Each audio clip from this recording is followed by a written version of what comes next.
Yay, Deji!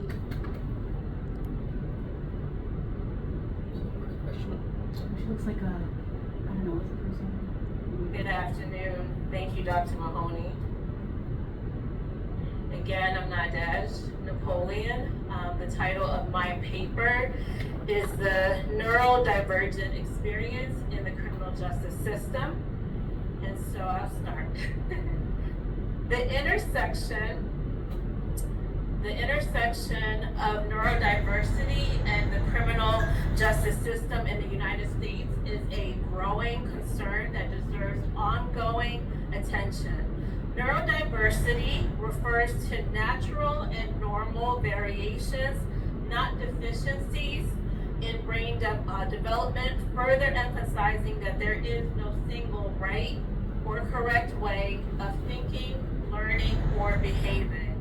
However, the criminal justice system appears to lack this knowledge, understanding, and overall training regarding neurodiversity. This gap in understanding and training often leads to the misinterpretations of neurodivergent behaviors. As a result, neurodivergent individuals may face unjust treatment, which can perpetuate harmful stereotypes and further marginalize an already vulnerable population. Research indicates that those with neurodivergent conditions, such as autism spectrum, attention deficit, hyperactivity neurotype, and other cognitive differences are being disproportionately criminalized, arrested, incarcerated, and experiencing fatal police encounters. According to the Bureau of Justice Statistics, 38% of state and federal adult prisoners report having at least one disability, with 23% of prisoners identifying with cognitive disabilities. This rate is notably higher compared to the general population, where the most recent report by the Centers for Disease Control and Prevention found that 13.9% of adults in the United States identify with cognitive disabilities. According to other research findings, young adults with ADHD are at a significantly higher risk of interacting with the criminal justice system, including police encounters, court appearances, court convictions, and incarcerations compared to those without ADHD. Based on these statistics, how a neurodivergent individual may think, learn, or behave appears to be criminalized at a higher rate than their counterparts in the general population. During the COVID-19 pandemic, neurodiversity and the criminal justice system became increasingly spoken about and publicized, with news channels and social media platforms highlighting police responses to mental health crisis calls that resulted in tragic encounters with neurodivergent individuals. Some notable cases of police encounters with autistic individuals that sparked national outrage and discussion respectfully include Lyndon Cameron, a 13-year-old Caucasian boy in Utah who survived being shot multiple times and getting severely injured by the police during a mental health crisis call for help. Matthew Rushin, a young black autistic man, was wrongly convicted and sentenced to 50 years in prison after a misunderstanding led the police to believe that he had intentionally caused a car accident in Virginia. Osazi Osagi, an autistic black man, was shot and killed by police after his father called for help due to his sons experiencing a mental health crisis in Pennsylvania. Additionally, Elijah McCain, an autistic and anemic young black man, was stopped by police while walking home, restrained, placed into a chokehold, and later injected with ketamine, which led to his death in Colorado. All of these cited cases of unarmed neurodivergent individuals pointedly illustrate troubling and alarming systematic failures in responding to neurodivergent individuals within the four walls of the criminal justice system, surrounding communities, and beyond, especially for those who are neurodivergent men of color.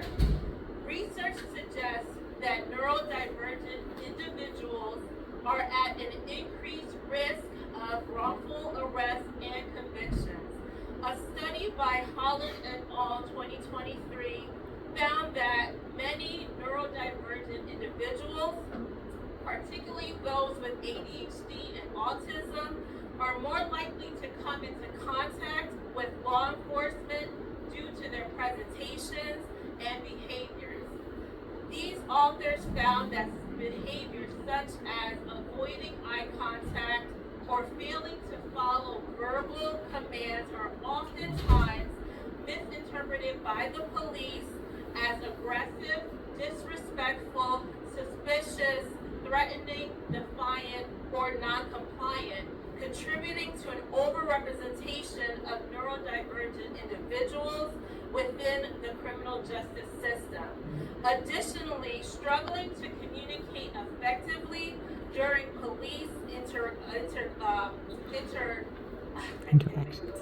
interrogations has increased the risk of false confessions among neurodivergent individuals who may also struggle to fully understand their legal rights or their consequences of their responses. Due to barriers with communication, social cues, sensory sensitivity, and a lack of support, neurodivergent individuals may have difficulties understanding legal procedures and measures, increasing their risk of experiencing complex, traumatic encounters with the criminal justice system, including unfair treatments and excessive punishments.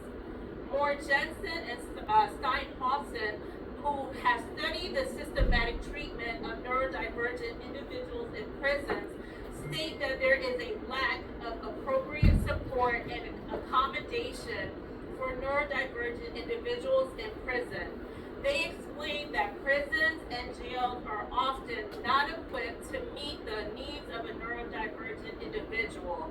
Oftentimes, neurodivergent individuals in prison will experience sensory overload, oppressive routines, and a lack of services that worsens their mental health status and increases their chances of experiencing punitive measures such as solitary confinement. Research indicates that the criminal justice system has not historically been designed to support neurodivergent individuals, contributing to higher reoffense rate and difficulties reintegrating back into the community.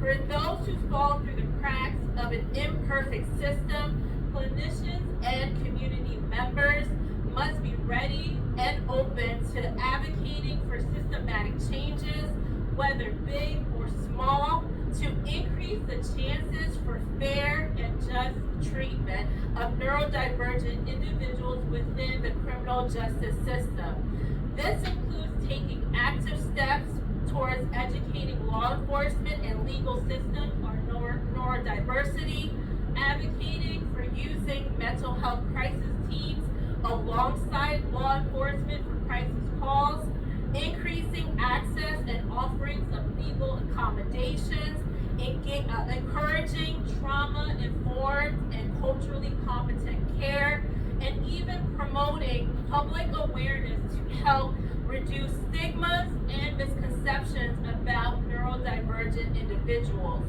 In conclusion, the state of New Jersey has started several reforms and implemented several reforms are in progress, such as the New Jersey Autism Awareness Bill, mobile crisis teams, mental health diversion programs, and neurodiversity awareness training for educators, first responders, and the police to better support neurodivergent individuals living in New Jersey.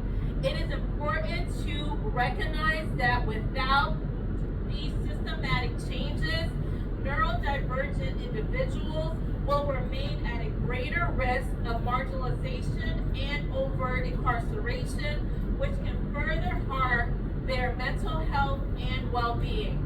As a diverse mental health community, let us not ignore this issue and continue advocating for the full implementation of state reforms and policies, as well as community support and awareness.